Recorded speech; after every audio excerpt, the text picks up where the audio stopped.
Hi అండి. అందరికీ నమస్తే. 'నా ప్రాణం నువ్వేలే' పార్ట్ 3. పార్ట్ 1, పార్ట్ 2 చూసి పార్ట్ 3 చూడండి.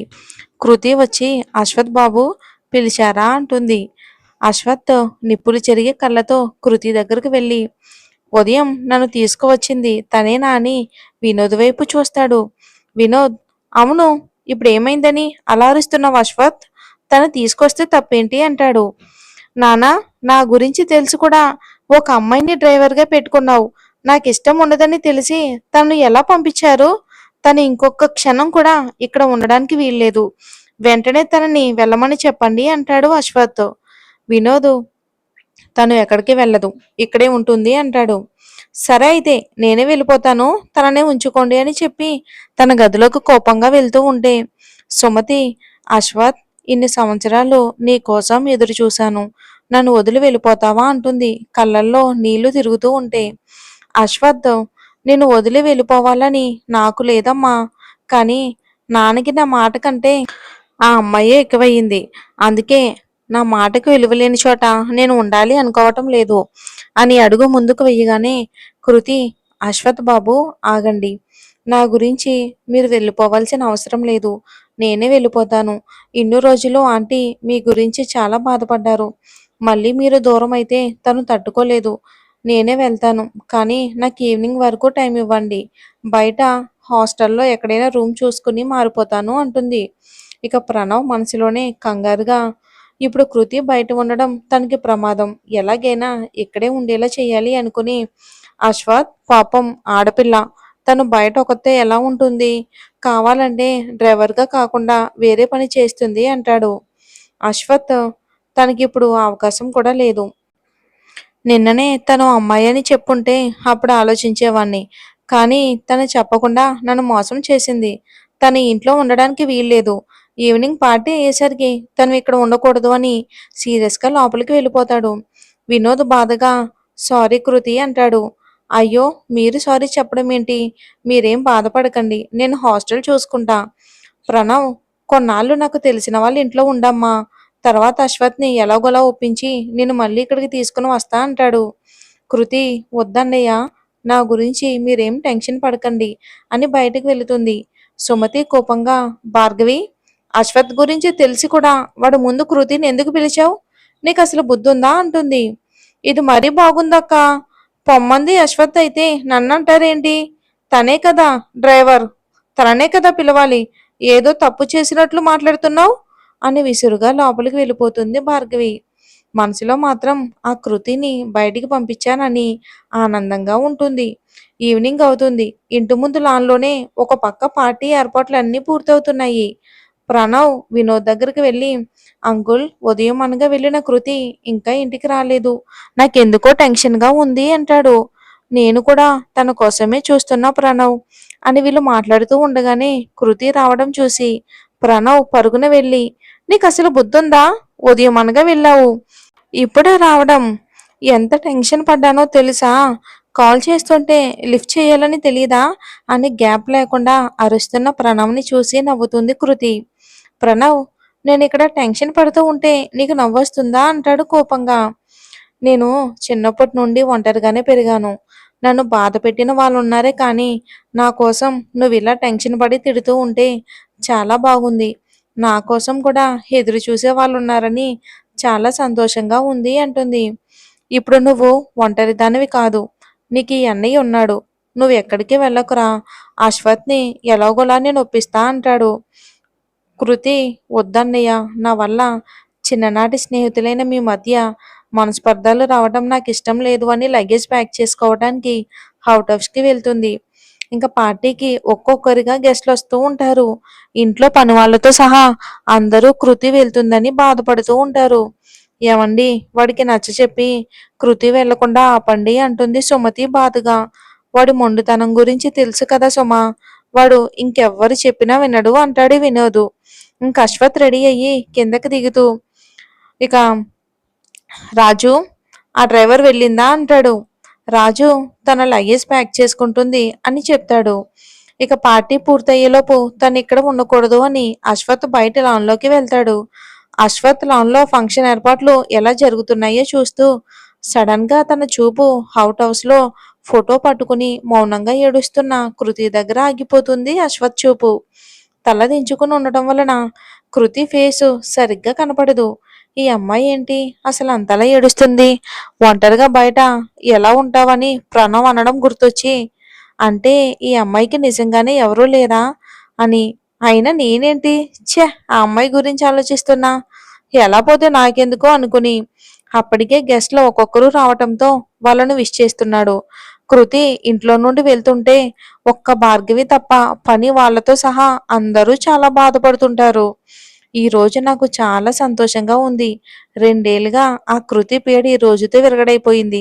ఇక నా మేనకోడల్ని అశ్వత్‌కి ఇష్టపడేలా చెయ్యాలి. పార్టీ స్టార్ట్ అయ్యేలోపు దీన్ని రమ్మన్నా. ఛ! ఇది ఇంకా రాలేదేంటి అని కాల్ చేసి, మినీ ఎక్కడున్నావే? ఇక్కడ పార్టీ స్టార్ట్ అవుతుంది అంటుంది భార్గవి. హా అత్త, వచ్చేస్తున్నా 2 నిమిషాలు అంటుంది మినీ. ఇంకా దీక్ష రెడీ అయ్యి ప్రణవ్ కోసం చూస్తుంది. ప్రణవ్ ఎక్కడా కనబడకపోవడంతో డల్గా పార్టీ జరిగే ప్లేస్కి వెళ్తుంది. పార్టీ స్టార్ట్ అవుతుంది. సిటీలోని చాలా మంది బిజినెస్ మ్యాన్లతో పాటు వాళ్ళ అమ్మాయిలను కూడా తీసుకుని వచ్చారు. ఎలాగైనా అశ్వత్ తమ కూతుళ్ళని ఇష్టపడితే తనతో పెళ్లి చేయాలని. కానీ మనవాడు అదేదో సినిమాలో బాలయ్య బాబు చెప్తాడు కదా, కత్తులతో కాదు కంటి చూపుతో చంపేస్తాననే రేంజ్లో మన అశ్వత్ కాల్చేలా చూస్తూ ఉంటే వాళ్ళు భయపడి అక్కడే ఆగిపోయి దూరం నుంచి చూసి ఆనందిస్తున్నారు అల్పజీవులు. ఇంతలో వరుసగా 4 కార్లు వచ్చి ఆగుతాయి. అందులో నుండి ఒక 50 ఏళ్ళ అతను వైట్ అండ్ వైట్ వేసుకుని దిగుతాడు. ఆ వెనకే 25 ఏళ్ళ అతను కొడుకు సూట్ వేసుకుని దిగుతాడు. చుట్టూ ఫుల్ సెక్యూరిటీతో పార్టీలు అడుగు పెట్టగానే వినోద్ వచ్చి, నమస్తే బలరాం గారు, మీరు వచ్చినందుకు చాలా థ్యాంక్స్ అంటాడు. బలరాం, మీరు పిలవడం రాకపోవటమా అని హగ్ చేసుకుంటాడు. తర్వాత పార్టీ స్టార్ట్ చేసి అందరికీ అశ్వత్ని పరిచయం చేస్తారు.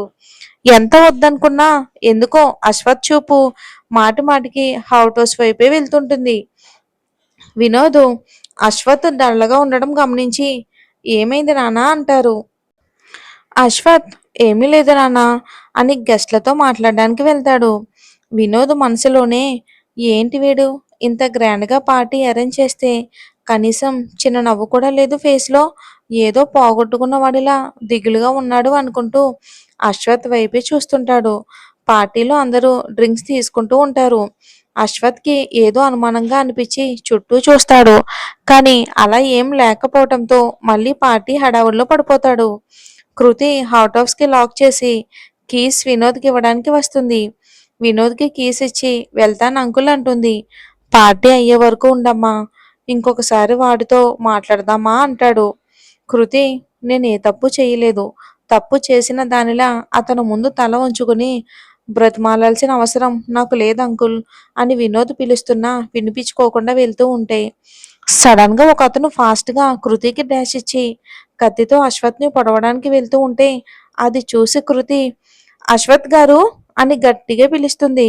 కృతి పిలుపుకు వెనక్కి తిరిగి అతను పొడవబోయేంత లోపే అశ్వత్ అతని చెయ్యి పట్టుకుని కత్తి కింద పడేసి కడుపులో ఒక పంచి ఇవ్వగానే ఇక దూరంగా ఎగిరి పడతాడు. ఇక అప్పటి వరకు పార్టీకి వచ్చిన వాళ్ళలా ఉన్న రౌడీలందరూ దాదాపు ఒక 10 మంది రౌడీలు బయటకు వస్తారు. ప్రణవ్ కూడా రౌడీలను పిచ్చకొట్టుడు కొడుతూ ఉంటాడు. అశ్వత్ ఫేసు మామూలుగానే సీరియస్గా ఉంటుంది. ఇప్పుడు రౌడీలను కొడుతూ ఉంటే ఆ కోపంలో ప్రళయకాల రుద్రులా కనబడుతూ ఉంటే అందరూ భయంతో బిగుసుకుపోయి అలా చూస్తూ ఉంటారు. దీక్ష ప్రణవ్ని అలా చూసి, బాబోయ్, వీడేంటి మనుషులను కుక్కలను కొట్టినట్టు కొడుతున్నాడు, వీడికి కాస్త దూరంగా ఉండాలి అనుకుంటుంది. అశ్వత్ వినోద్ వైపు చూసి, నానా, కాల్ ది పోలీస్ అని రౌడీలను కొడుతూ ఉంటాడు.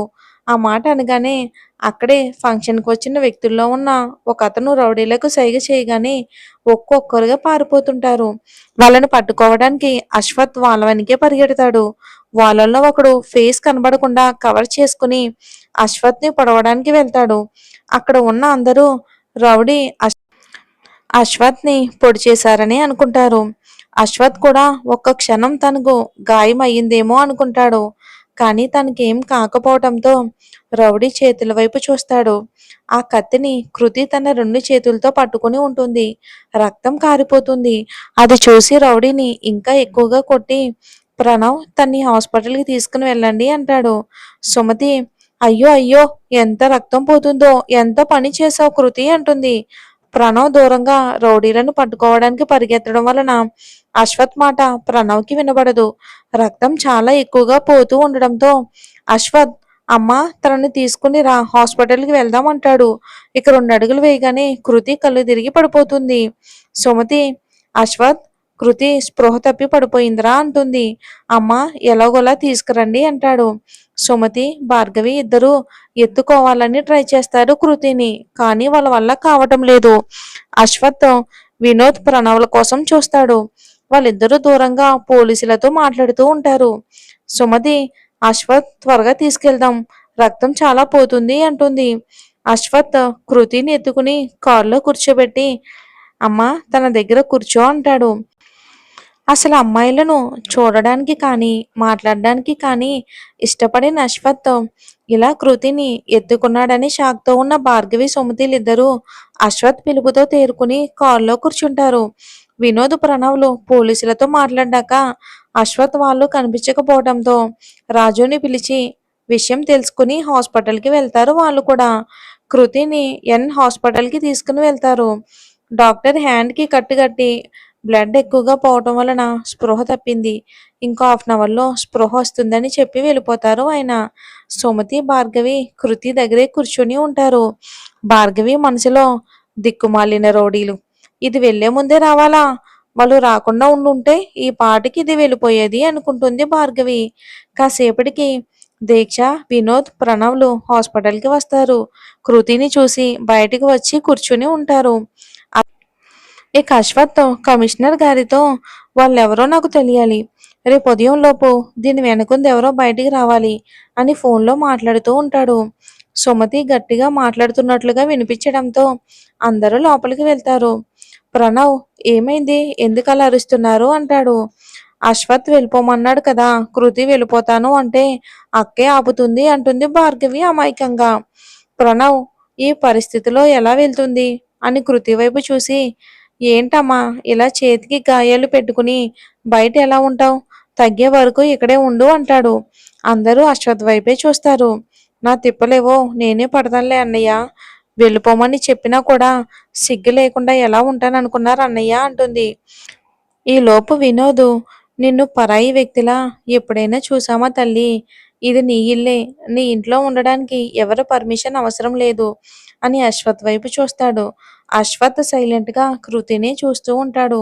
భార్గవి మనసులో, ఇదేంటి వీడు సైలెంట్గా ఉన్నాడు, తన కోసం రౌడీకి అడ్డుగా వెళ్ళిందని తన ఇంట్లో ఉండడానికి ఒప్పుకుంటాడా అని, అశ్వత్ ఏం చెప్తాడా అని తన వైపే చూస్తూ ఉంటుంది భార్గవి. ప్రణవ్ మనసులో, వీడు సైలెంట్గా ఉన్నాడంటే కృతి ఉండడానికి ఒప్పుకునేలాగే ఉన్నాడు అనుకుని, అవును కృతి, అంకుల్ చెప్తున్నారు కదా ఉండరా అంటాడు. కృతి, ఇష్టం లేనప్పుడు పొమ్మని, ఇష్టం ఉన్నప్పుడు రమ్మంటే రావటానికి, పొమ్మంటే పోవడానికి, నేనేమి మీ ఫ్రెండ్ కాంపౌండ్లో తిరిగే కుక్క పిల్లని కాదు అంటుంది. అయ్యో కృతి పాపా, అశ్వత్ సైలెంట్గా ఉన్నాడు కదా, ఎందుకు రెచ్చగొడుతున్నావు? భార్గవి, చూడక్క కృతి ఎలా ఉంటుందో, అశ్వత్ సైలెంట్గా ఉన్నాడని రెచ్చిపోయి ఎలా పొగరుగా మాట్లాడుతుందో అంటుంది సాగదీస్తూ భార్గవి. మరి ఇలాంటి వాళ్ళు ఒకరు ఉంటారు కదండి, అలాంటిదే తను భార్గవి. మరి ఏం జరుగుతుందో ఏంటో చూద్దాం వచ్చే ఎపిసోడ్లో. Thanks for watching. అలానే ఈ స్టోరీ మీద అభిప్రాయాన్ని కామెంట్ రూపంలో తెలియచేయండి. అందరూ కూడా చాలా బాగుంది అని కామెంట్ చేశారు. సో స్టోరీ కంటిన్యూ అవుతుంది. నెక్స్ట్ పార్ట్ కూడా ఒక హాఫ్ అన్ అవర్లో వస్తుంది. అలానే హైప్ అనే ఆప్షన్ క్లిక్ చేసి నాకు పాయింట్లు ఇవ్వండి. Thanks for watching.